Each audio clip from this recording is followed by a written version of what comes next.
So आज आपण पुढचा पॉईंट बघतोय. तो आहे एक चॅप्टर, ज्याचं नाव आहे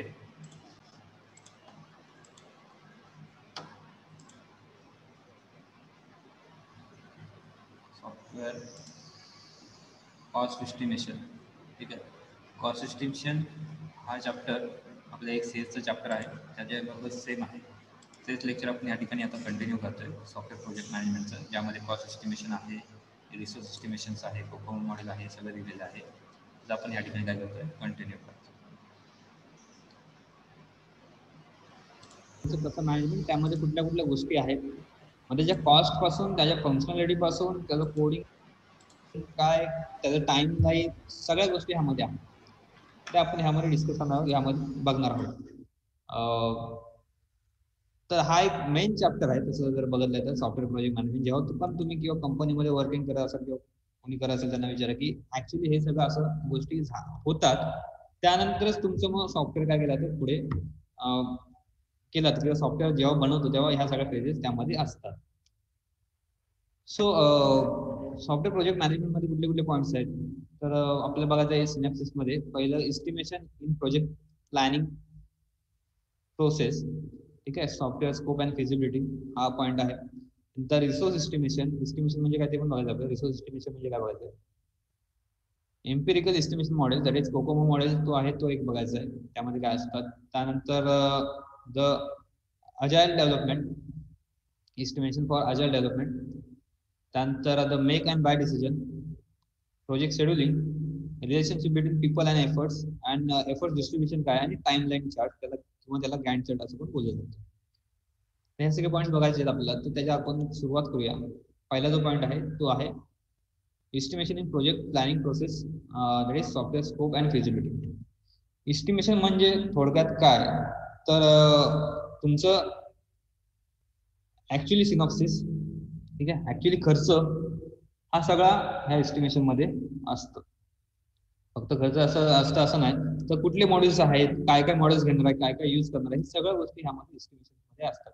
थोडक्यात प्रपोजल किंवा एक इन शॉर्ट प्रपोजल बोलताय ना, पण थोडक्यात तसंच एक गोष्ट या एस्टिमेशन मध्ये असते की total details about the project. So project planning process मध्ये एस्टिमेशन कसं असतं आणि सॉफ्टवेअर स्कोप आणि फिजिबिलिटी काय असतं. So the software project management start with project planning. Project planning बरोबर हे स्टार्ट होतं, in which the software team should estimate the work to be done, okay, the resources required and the time required. After the software team establishes a project schedule that defines the milestones and the tasks and identifies the personal responsibilities for each task. Estimation मध्ये सगळं असतं की ह्यामध्ये काय एक time require किती आहे आणि तुमचं रिसोर्स काय काय रिक्वायर आहे, हे सगळे एस्टिमेशन मध्ये असतात. की कुठल्या कुठल्या तुम्ही सॉफ्टवेअर मध्ये मग तुम्ही काय सपोर्टिव्ह यूज करणार आहात, त्यानंतर किती टाइम लागणार आहे डेव्हलप करायला, एखादी फेज असेल तर ती डेव्हलप करायला किती वेळ लागणार आहे, त्याचा किती खर्च असेल, हे सगळं एस्टिमेशन मध्ये असतं. त्याच्याबरोबर ह्यामध्ये त्याचे माइलस्टोन, त्याची फिजिबिलिटी स्टडी वगैरे पण ह्यामध्ये घेतलेले असतात. ठीक आहे. कुणाला काय टास्क दिलेला आहे हे पण एक रिस्पॉन्सिबिलिटी आहे, ही पण यामध्ये दिलेली आहे. So software scope define the functions. आता सॉफ्टवेअर स्कोप मध्ये काय आणि फिजिबिलिटी मध्ये काय. तर स्कोप मध्ये काय काय असतं, तर scope it defines the functions and features that are to be delivered to the end users, the content to the presented to the end users, and the constant performance and the interfaces. Scope is defined using a narrative description of software to all stakeholders and set of use cases. यामध्ये काय असतं, तर ह्यामध्ये सगळे जे काय functions आणि features आहेत सॉफ्टवेअरचे, okay, that are to be delivered to the users or end user. आपण जे बनवणार आहोत, ठीक आहे, जे काही फंक्शन्स यामध्ये बनवणार आहोत, ते सगळ्या गोष्टी ह्यामध्ये असतात. ठीक आहे. सो ह्याचे फंक्शन्स फीचर हे सगळे स्कोप मध्ये असतात. स्कोप काय, what is the scope of your system. Scope काय, त्यामुळे तुमचे फीचर्स आणि फंक्शन या गोष्टी ह्यामध्ये येणार आहेत. हे दोन गोष्टी लक्षात घ्या. स्कोप जर तुम्हाला सांगायचं, scope defines the functions and features of your system which is you are going to deliver to the end user. So the functions defined above narrations are evaluated to provide a more detailed idea about the software as a cost and schedule or the functionality oriented some degrees. After that, the performance give processing and response time to the requirement. Consider identify the limits placed for the software. Once all these things has been identified, then comes to the issue of feasibility. Scope समजलं एकदा, सगळं identify झालं की काय function आहे, कसं ते work करणार आहे, कुठले फीचर्स आहेत, ठीक आहे, त्याची कॉस्ट काय, त्याचं शेड्यूल काय, हे सगळं समजलं की नंतर त्याच्यानंतर फिजिबिलिटी स्टडीमध्ये येतात. फिजिबिलिटी स्टडी काय करतो, तर फिजिबिलिटी स्टडीमध्ये तुमचं प्रॉपर वर्किंग आहे की नाही हे सगळं ह्यामध्ये चेक केलं जातं. सपोज जर मी माझे एन्व्हायरमेंट फ्रेंडली आहे की नाही सिस्टीम, ठीक आहे, हे पण फिजिबिलिटी स्टडी मध्ये चेक केलं जातं. ठीक आहे. So the engineer pass this question to the manager and other top members that can we build the project. Engineer काय करतात, हे मॅनेजरला काय करतात, पास करतात एक क्वेश्चन की can we build the project. Once the scope is understood, the engineer must work to determine if it can be done within the dimension just noted. ठीक आहे. सो एकदा जर तो क्वेश्चन पास झाला की एकदा स्कोप हे पास झालं, तुमचं एस्टिमेशन पास झालं की त्यामध्ये तुम्हाला इंजिनियर जे आहेत ते त्याच्यावरती वर्क स्टार्ट करतात. ठीक आहे. सो हे सगळं होतं की स्कोप मध्ये सांगण्यात की काय असतात, फंक्शन असतात, फीचर असतात. फिजिबिलिटी स्टडी मध्ये काय असतात, तर त्यामध्ये it is that factor that related to the project which they are calculate. It may be the economical factor, technical or time related factor. या सगळ्या गोष्टी काय केल्या जातात, अनालाइज केल्या जातात फिजिबिलिटी स्टडी मध्ये, आणि त्या प्रॉपर आहेत की नाही हे बघत जातं आणि त्यानुसार ते काय केलं जातं, चेक केलं जातं. ठीक आहे. सो हे फिजिबिलिटी स्टडी मध्ये होतं. त्यानंतर फिजिबिलिटी स्टडी बघत आपण स्कोप बघितल्यानंतर एस्टिमेशन प्लॅनिंग प्रोसेस काय आहे ती बघितली की एस्टिमेशन मध्ये थोडक्यात तुमचं सगळं डिटेलिंग, ठीक आहे, डिटेल तुमचं वर्क कसं डन होणार आहे, कुठली टीम असणार आहे, कुठले रिसोर्सेस तुम्हाला रिक्वायर आहेत, किती टाइम रिक्वायर आहे, हे सगळं तुमचं एस्टिमेशन मध्ये असणार आहे.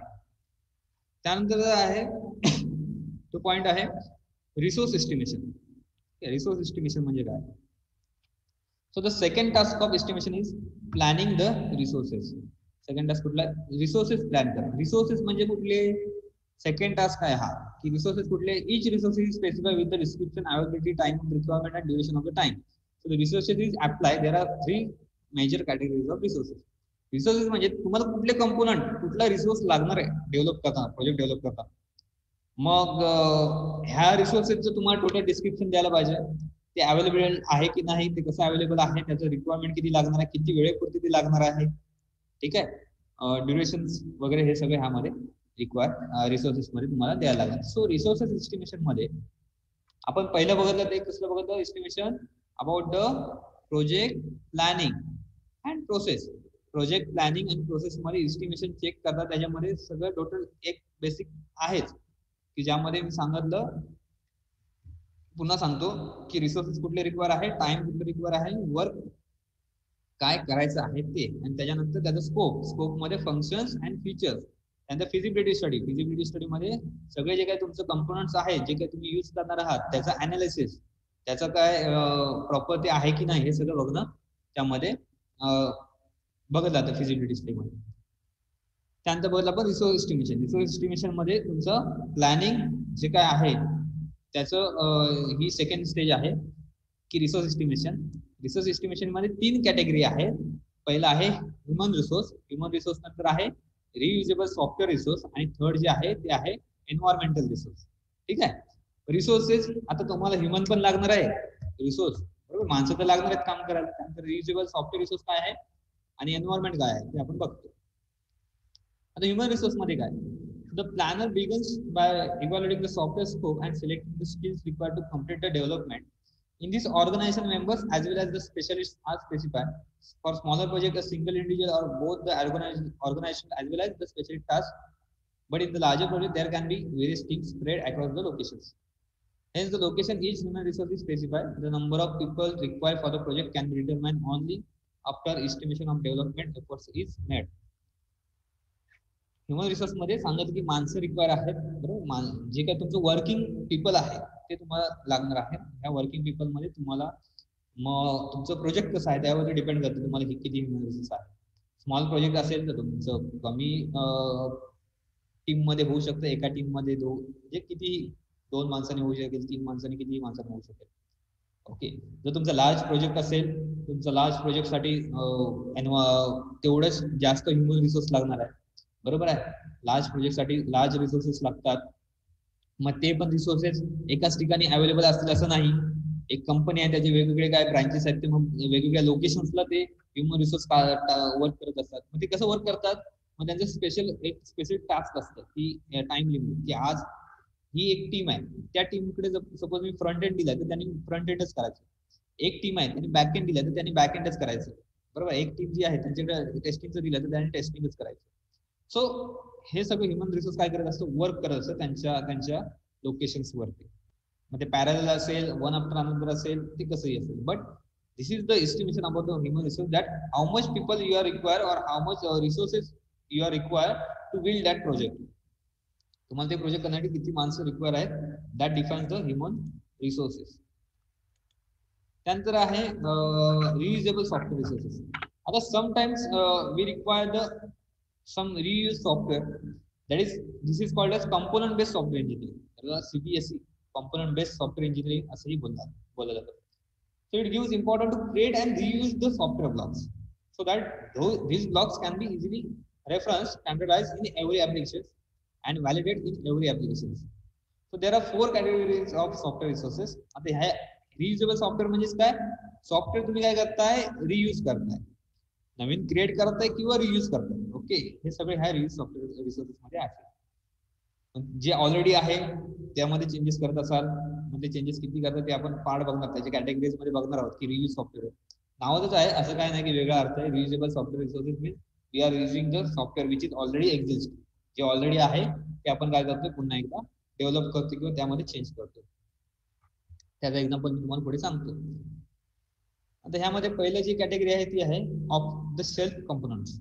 ऑफ द शेल्फ कंपोनंट मध्ये काय, this software can be acquired from the third party or from the past project. So this software are ready to use and fully validated. Off the shelf component मध्ये काय असतं, एखादं component, एखादं software तुम्ही जसे तसं थर्ड पार्टीकडनं घेताय.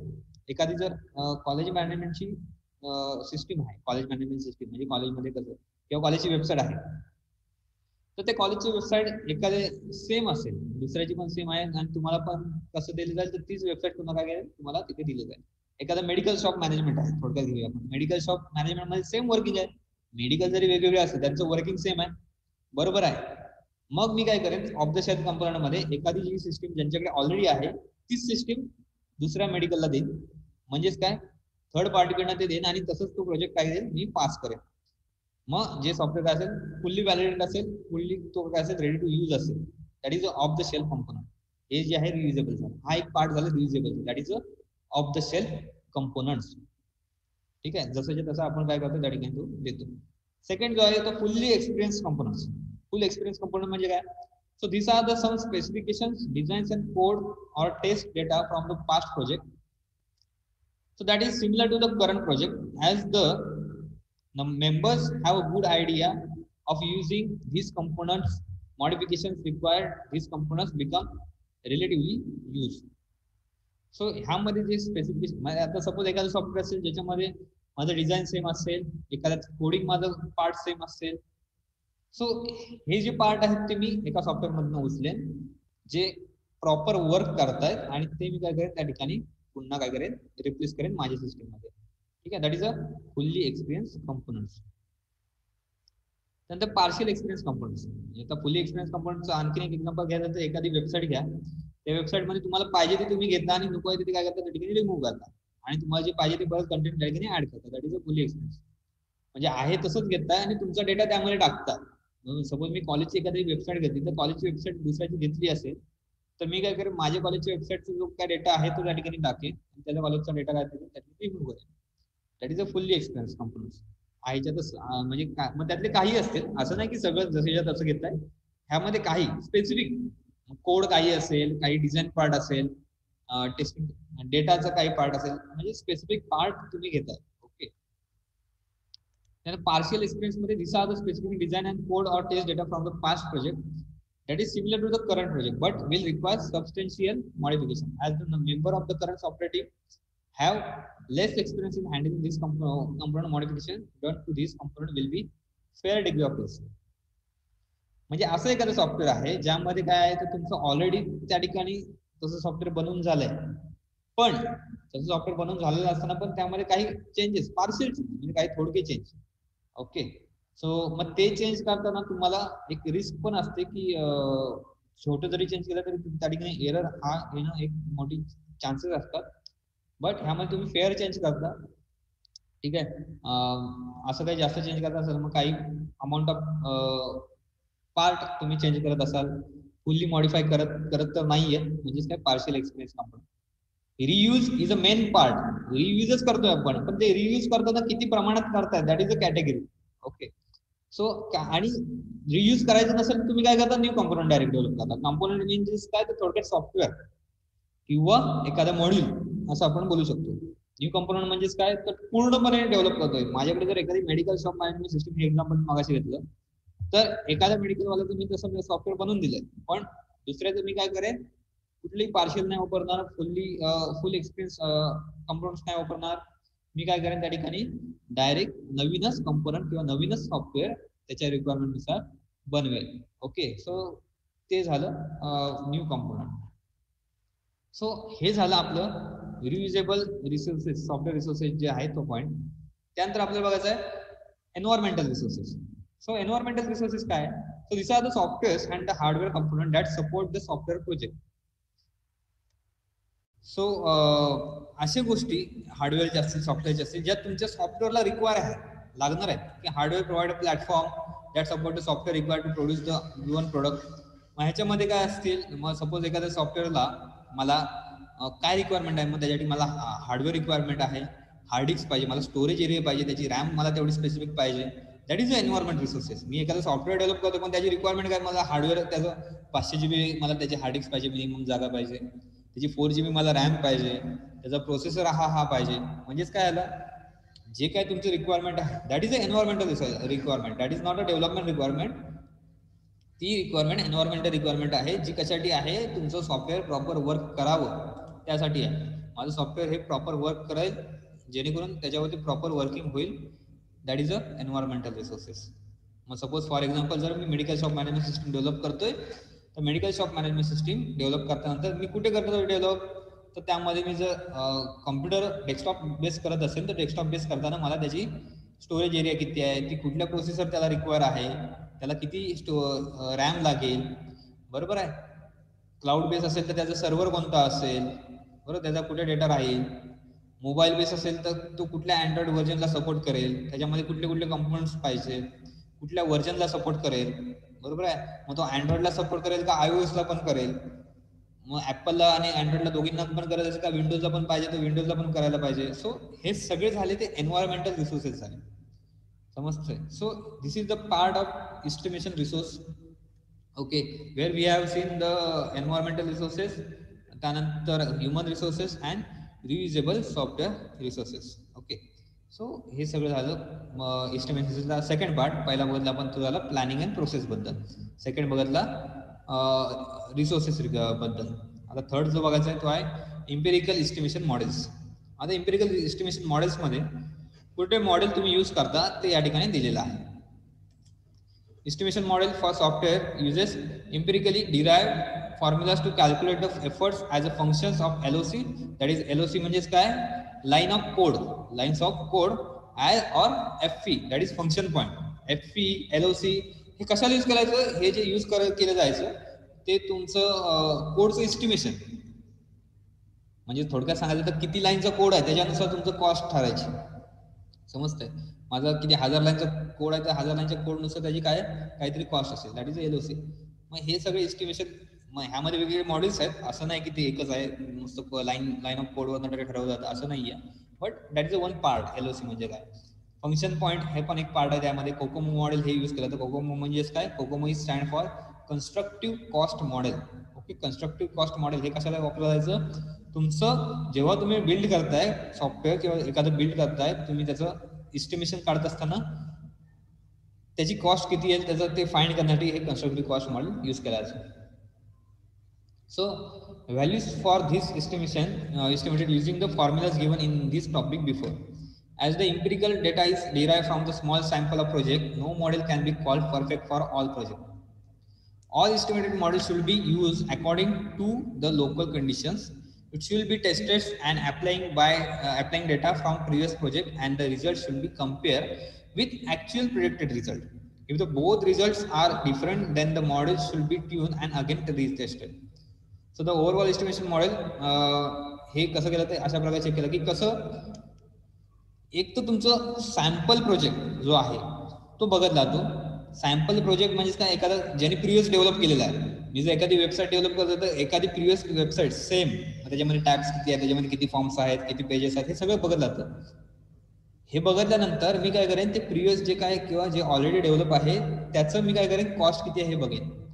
त्याची जी कॉस्ट आहे ती फाइंड आउट केल्यानंतर मला माझं जे प्रोजेक्ट आहे ते डेव्हलप करण्यासाठी किती कॉस्ट लागणार आहे ती मी फाइंड करेन. ती जर बोथ कम्पेअर झाल्या तर इट्स ओके, बट ते जर नाही कम्पेअर झालं तर पुन्हा मी काय करेन ते रिटेस्ट करेन, पुन्हा चेक करेन आणि दुसरं त्या ठिकाणी प्रोजेक्ट काय करेन पुन्हा कम्पेअर करेन किंवा टेस्ट काय करतील त्या ठिकाणी बघेन. ओके, सो थोडक्यात उद्देश काय ह्या किंवा काय ऑब्जेक्टिव्ह आहे of this empirical or estimation models or that COCOMO model or LOC or FE is to find out the cost, how much cost you are required to develop this project. Okay, किती cost लागणार आहे develop करायला. So COCOMO stand for constructive cost model. It is mostly or widely used model for the cost estimation. COCOMO second is inherited from the COCOMO 1. COCOMO second जे आलेला आहे inherit झालेला आहे. COCOMO 1 अगोदर होतं, त्यानंतर COCOMO second आलेला आहे. So it address the following areas. कुठले कुठले एरियाज COCOMO चेक करतं तर त्याच्यामध्ये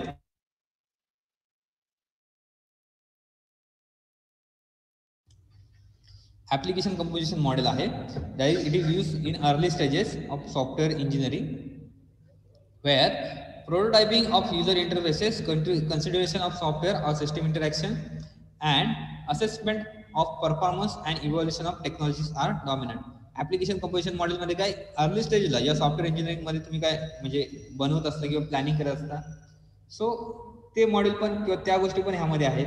मग तुमचं सिस्टीमचं इंटरॅक्शन आहे, परफॉर्मन्स असेसमेंट, परफॉर्मन्स ह्या सगळ्या गोष्टी किंवा इव्हॅल्युएशन्स हे सगळ्या गोष्टी ह्या ऍप्लिकेशन मध्ये आहेत ऍप्लिकेशन कंपोजिशन मॉडेलमध्ये. सेकंड जो आहे तो आहे early stage model, early design stage model. हा कधी इम्प्लिमेंट होतो? It is use when all the requirements have been stabilize and architecture has been establish. Design कधी होतं? डिझाईन जेव्हा तुम्ही डिझाईन तुम्ही रिक्वायरमेंट तुमच्याकडनं घेतली. ऍप्लिकेशन कंपोजिशन मॉडेलमध्ये तेच केलं जातं की रिक्वायरमेंट सगळं घेतलं आणि त्याला किती कॉस्ट लागणार हे सगळं चेक केलं जातं.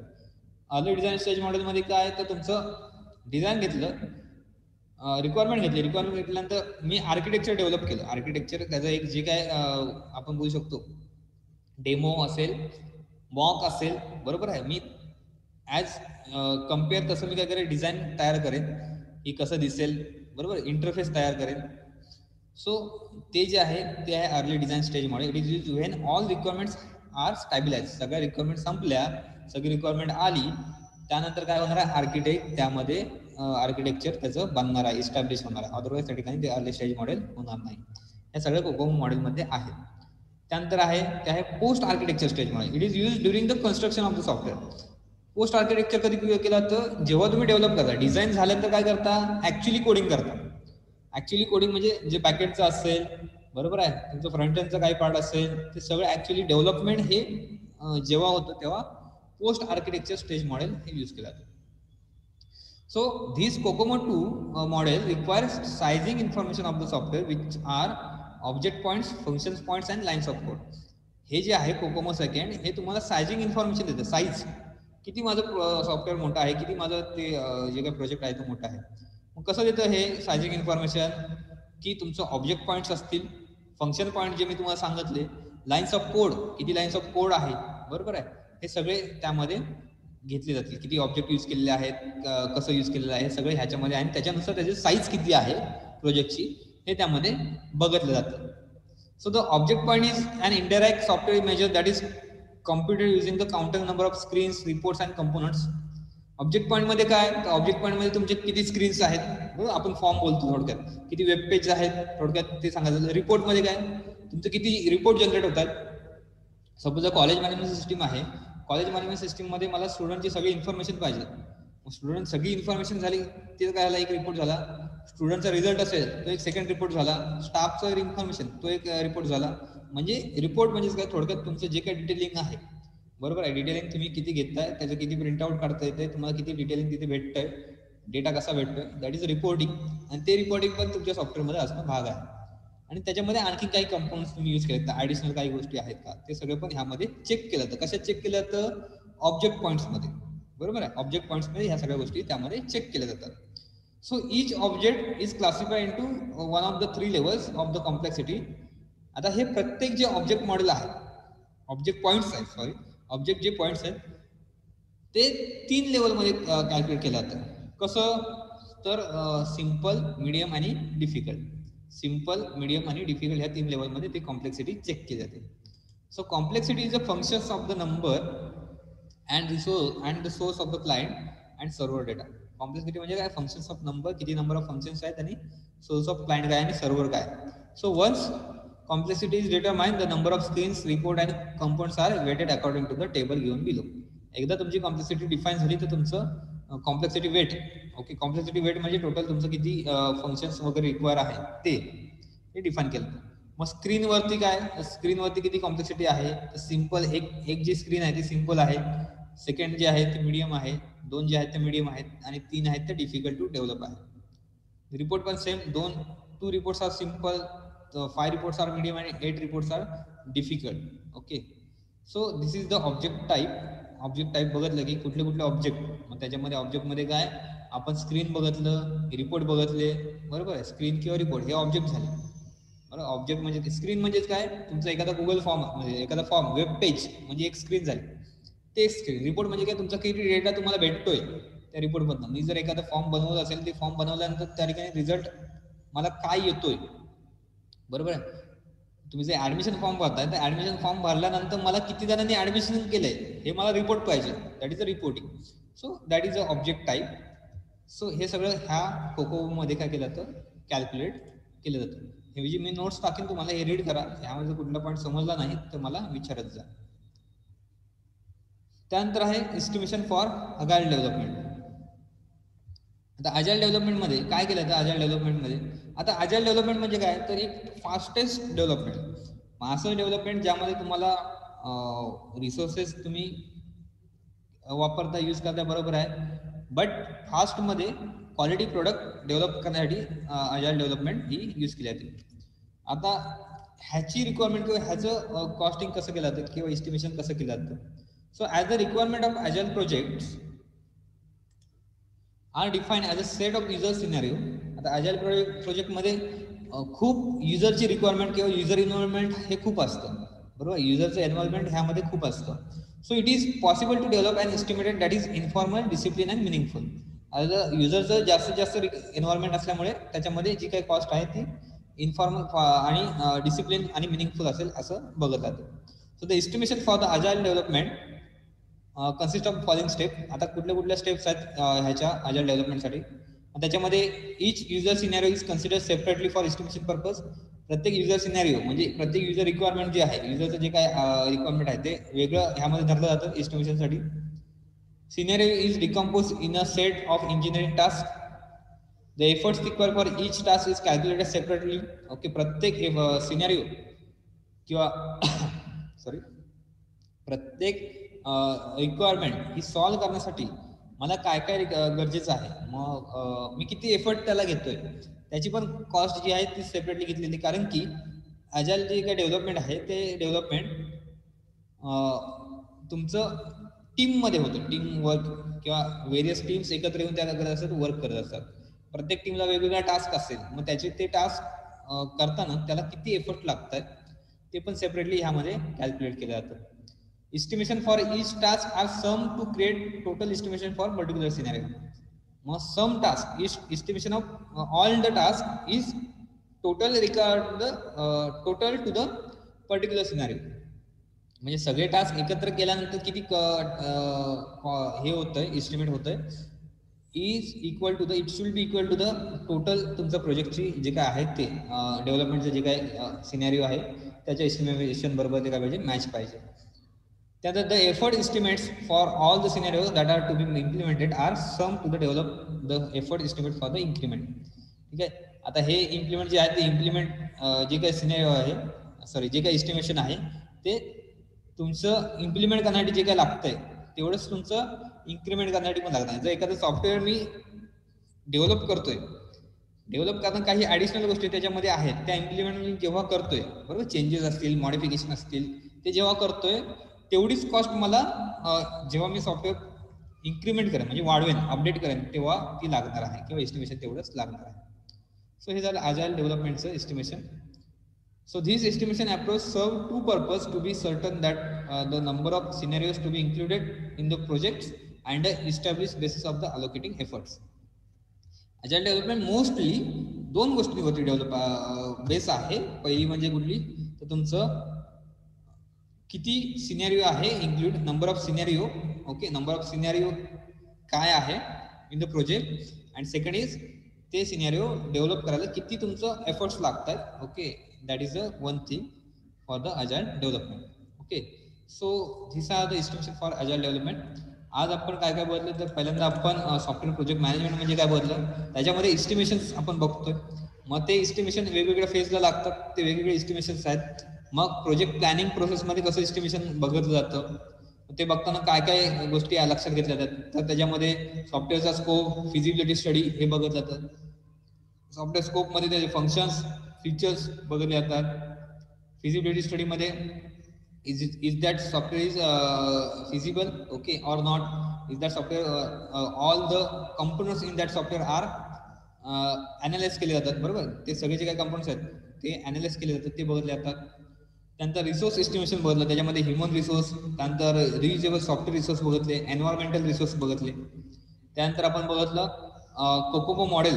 ओके, कोकोमो मॉडेल हे ऍक्च्युअली त्याची कन्सेप्ट काय आहे आणि त्या कोकोमो मॉडेलमध्ये कुठल्या गोष्टी लक्षात केल्या जातात. तर कोकोमो मॉडेलमध्ये आपण ऍप्लिकेशन कंपोजिशन मॉडेल बघितलं म्हणजे काय आहे ते बघितलं, त्याची कन्सेप्ट बघितली.